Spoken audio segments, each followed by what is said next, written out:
Medical officers ఉంటారు, వాళ్ళతోని ఒక మీటింగ్ పెట్టుకొని పర్మనెంట్గా ఎవరైతే పుట్టిన నుంచి 100% డిసెబిలిటీ ఉన్నారో వాళ్ళకు రెన్యువల్ అవసరం లేకుండా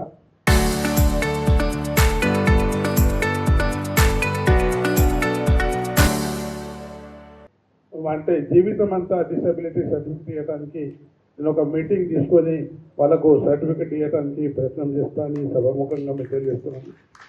అదేవిధంగా నేను ఒకటే తల్లిదండ్రులకు రిక్వెస్ట్ చేస్తున్నాను, వాళ్ళ మనోధైర్యం ఏదైతే ఉంది, నా పిల్లగాడు డిసెబిలిటీ ఉన్నాడు, వాడి జీవితం ఎట్లవుతుంది అనేది మర్చిపోయి ధైర్యంతో మనం ముంగట పోయి వాళ్ళకు మనోధైర్యం ఇవ్వాలా.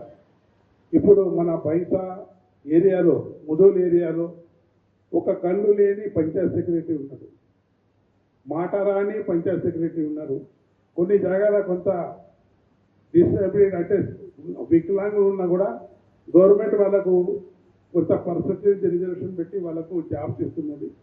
పిల్లగాళ్ళని చదువు నేర్పిస్తే వాళ్ళకు ఖచ్చితంగా జాబ్స్ వస్తాయి.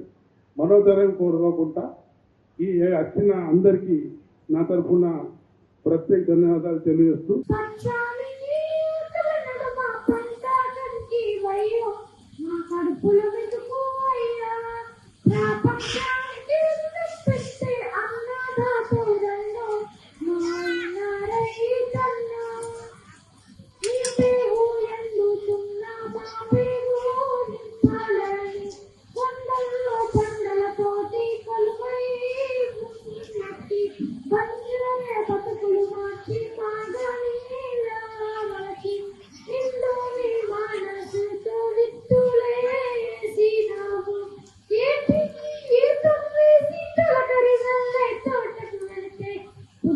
పులక